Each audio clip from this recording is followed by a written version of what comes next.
कि अब की का सावन जो है 100 वर्षों बाद ऐसा संयोग लेकर आया है जिसमें 4 सोमवारी और 5 गुणाकारम त्रिनेत्रम च त्रयायुधम त्रिजन्म पाप संहारम एक बिल्वम शिवार्पणम।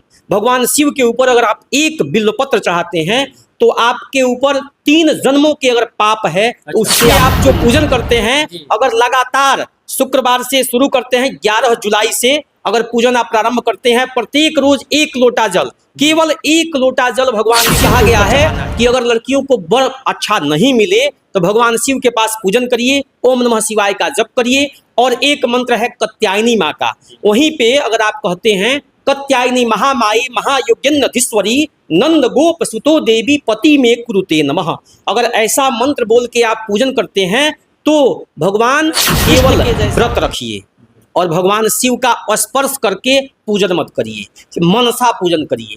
मनसा पूजन जो है सबसे उत्तम पूजन कहा गया है।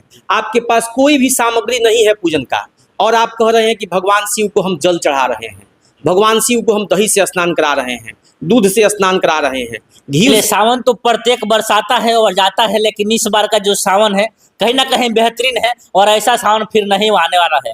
कहीं ना कहीं बाबा है जो आपको बताएंगे क्यों खास है और इस सावन में क्या कुछ कीजिएगा कि आपके घर में जो भी परिवार है सुखमय जीवन को यापन करेगा। सबसे पहले बाबा से जानेंगे और क्या कुछ जो भी तरीका है, ये सोमवारी होता है, शुक्रवारी होता है, जल ढालने का तरीका होता है, बाबा पर सारे चीज हम जानने का प्रयास करेंगे। बाबा से बहुत बहुत स्वागत है जी। MSCC न्यूज की तरफ से सभी दर्शकों को यह जो सावन है इस माह की हार्दिक शुभकामना और ओम नमः शिवाय।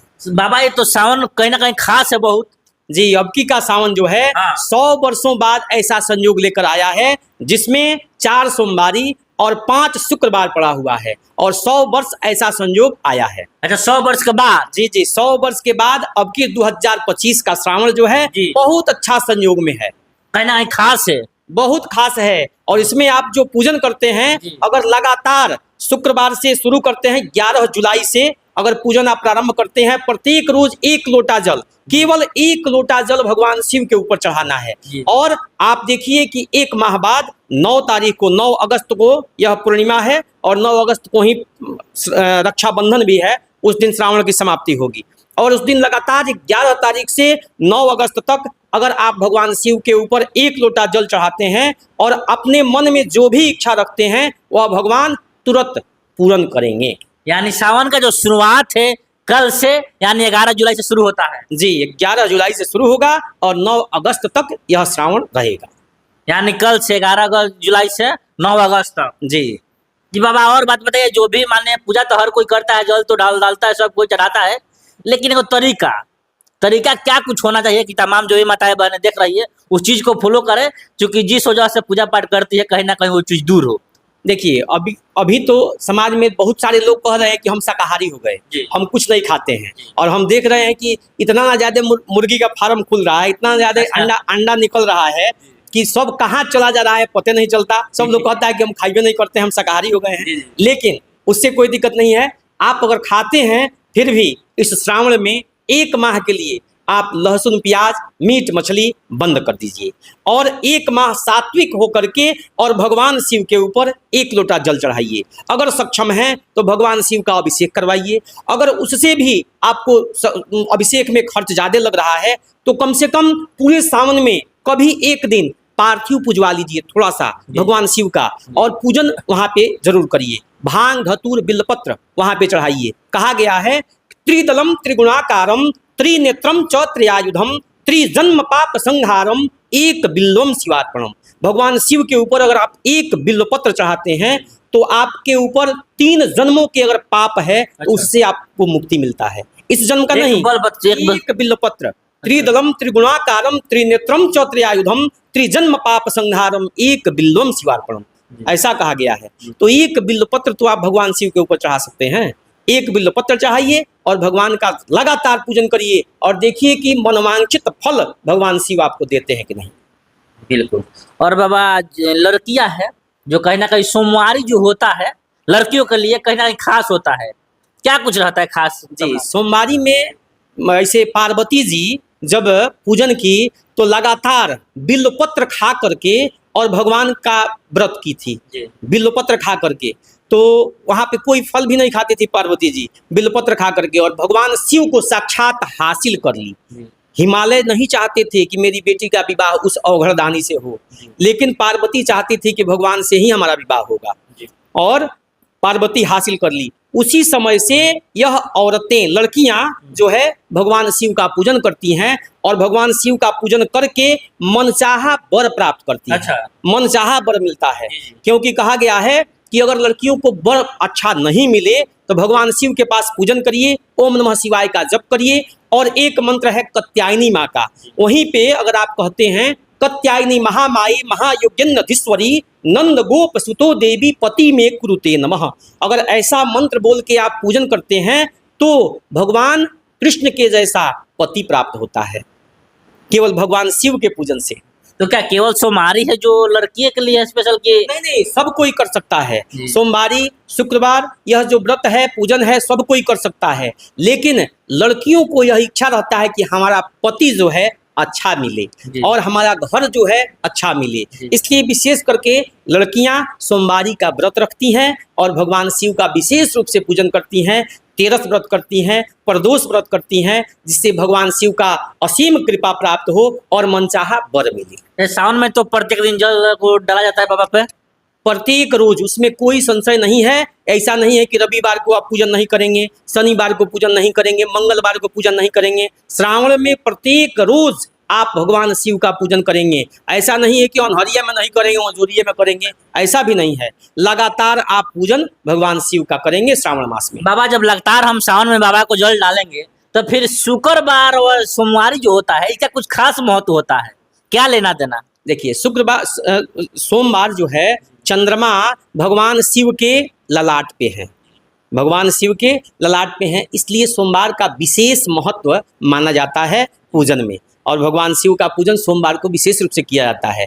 ऐसे अगर आप पूजन करते हैं तो अभिषेक है या कोई भगवान शिव का पूजन है तो उसमें शिव का वास देखा जाता है कि कब भगवान शिव का वास पृथ्वी पे है, उस समय भगवान का पूजन किया जाता है। और श्रावण मास में कभी भी, प्रत्येक माह में पूरे दिन कभी भी आप पूजन कर सकते हैं। भगवान साक्षात एक माह के लिए इस पृथ्वी पर ही रहते हैं। पूजा करने से पहले कुछ देखा जाए, जो भी लड़कियां हैं पवित्र वगैरह से कुछ सवाल भी ये भी उठता है कि किस तरह होना चाहिए, तो पूजा करना चाहिए या नहीं करना चाहिए? देखिए, लड़कियों को ये तो है, कोई भी औरत है जो लगभग 4 दिन के लिए अशुद्ध हो जाती हैं, तो उसमें औरतों को यह चाहिए कि आप अगर व्रत है और आपको ऐसा परिस्थिति आ गया तो अपवित्र हो गए, तो आप केवल व्रत रखिए और भगवान शिव का स्पर्श करके पूजन मत करिए, मनसा पूजन करिए। मनसा पूजन जो है सबसे उत्तम पूजन कहा गया है। आपके पास कोई भी सामग्री नहीं है पूजन का और आप कह रहे हैं कि भगवान शिव को हम जल चढ़ा रहे हैं, भगवान शिव को हम दही से स्नान करा रहे हैं, दूध से स्नान करा रहे हैं, घी से स्नान करा रहे हैं। अगर ऐसा मन से आप ध्यान करके अगर चढ़ाते हैं, भगवान को हम भोग लगा रहे हैं, भगवान का आरती कर रहे हैं, ऐसे अगर मन से करते हैं तो साक्षात पूजन से 100 गुना फल मनसा पूजन में मिलता है। तो ऐसी परिस्थिति अगर आपके साथ बन जाए लड़कियों के साथ, तो आप उस दिन व्रत रखिए और मनसा पूजन भगवान शिव का कर सकती हैं। अच्छा बाबा, एक चीज हम और जानने का प्रयास करेंगे। सुने भी हैं, एक दो लोग कहते हैं कि जो लड़कियां चाहे औरत भी है, कुछ लोग बाल बांध कर जाते हैं पूजा करने या खोल कर, तो इस पे क्या सही है? बाल बांध कर जाना चाहिए पूजा करने कि बाल को खोल कर जाना चाहिए? देखिए, पूजन में बाल बांध के ही पूजन किया जाता है। आप जूड़ा बनाइए और बाल बांध के रखिए। फैशन में बहुत सारे लोग हैं कि शैम्पू लगा करके अपने को खूबसूरत दिखाने के लिए लोग बाल खोल के और पूजन करते हैं। बाल खोल के पूजन नहीं करना है। इस पे हम आपको, जो मेरा चैनल है, उस चैनल पे भी हम शॉर्ट वीडियो में डाले हैं। तो बता दीजिए, पहले चैनल का नाम बता दीजिए। वह चैनल का नाम है CKM स्पेस त्रिपाठी। यह चैनल जो है मेरा, आप शॉर्ट वीडियो रोज, उस पे एक शॉर्ट वीडियो रोज पड़ता है और लॉन्ग वीडियो जो है 2-4 दिन पे पड़ता है।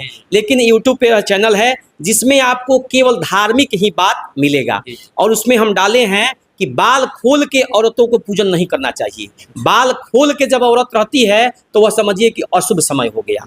वैसा पूजन करने का समय नहीं है। आप पूजन करने जाती हैं तो कम से कम जूड़ा बना लीजिए। अच्छा जी। और बाबा पे जल देने से पहले का परिक्रमा वगैरह कुछ भी होता है क्या? कुछ जी, भगवान अलग, सभी देवताओं के पूजन में परिक्रमा का विशेष महत्व है। अगर आप सूर्य को जल देते हैं तो वहाँ पे भी जल देने के बाद परिक्रमा किया जाता है। लेकिन भगवान शिव के पूजन में यह नियम है कि आप अर्ध परिक्रमा ही करेंगे। भगवान शिव का पूजन अगर आप करते हैं तो आधे परिक्रमा करना है, जहाँ से जलाधारी शुरू हुआ है वहाँ तक आके फिर रिटर्न हो जाना है आपको। जलाधारी को फानना नहीं है, पूरा उसको पार नहीं करना है और जलाधारी से फिर रिटर्न हो जाना है। और भगवान शिव का पूजन में अर्ध परिक्रमा का महत्व है। इसके अलावे आप एक परिक्रमा 5 परिक्रमा लोग करता है, वैसे नहीं करना है। चलिए अंत में ज़्यादा से ज़्यादा तमाम जो भी पब्लिक या वीडियो देख रहा है, ताकि उनका सावन का महीना हो, जिस तरह पावन महीना होता है सावन का पवित्र होता है, उस तरह आने वाला भविष्य उन लोग का पवित्र हो। क्या कहिएगा कुछ? जी, हम कहेंगे कि भगवान शिव का पूजन आप लगातार करिए और मनोकामना, जो भी आपके पास मनोकामना है वह मनोकामना रखिए और भगवान शिव का पूजन करिए केवल पंचाक्षरी मंत्र से। ओम नमः शिवाय, इस मंत्र का प्रयोग करिए और भगवान शिव के ऊपर जल ढारिए। अगर आपके पास गाय है और शुद्ध देसी गाय का दूध आपके पास है तो दूध ले जाकर भगवान शिव के ऊपर चढ़ाइए। अगर ऐसा आप करते हैं तो आपका हर मनोकामना भगवान शिव पूर्ण करते हैं। क्योंकि कहा गया है, आप लोग कथा में सुने भी होंगे कि एक चोर था जो गया घंटा खोलने के लिए। भगवान शिव के मंदिर में घंटा था, तो वो चोर था और चरस अफीम पीने वाला था। तो गया और सोचा कि घंटा खोल लें। घंटा खोलने के लिए घंटा पे पहुंच नहीं रहा था, तो किया क्या, भगवान शिव के लिंग पे अपने आप को पैर रख के चढ़ गया और चढ़ के तब घंटा खोल लिया। और जब घंटा खोला तो भगवान शिव साक्षात प्रकट हो गए और कहे कि भाई सब लोग तो भांग धतूर बेलपत्र चढ़ाता है और आप तो मेरे ऊपर अपने शरीर को ही चढ़ा दिए, तो इसलिए जो वर मांगना है आप मांग लीजिए। तो भगवान अड़भंगी हैं, कब प्रसन्न हो जाएंगे इसका कोई हिसाब किताब नहीं है। इसलिए आप अपने से भक्ति से पूजन करिए और भगवान शिव को साक्षात जैसे आप रूप में देखना चाहते हैं आपको भगवान दर्शन देंगे और मनोकामना पूर्ण करेंगे। चलिए, तो इस वीडियो के माध्यम से जो सावन का पावन महीना शुरू होने वाला है, अनेकों जानकारी दिया गया बाबा के माध्यम से। बाद में इस वीडियो से लेकर आप क्या सोचते हो अपना कमेंट बॉक्स में जरूर लिखा।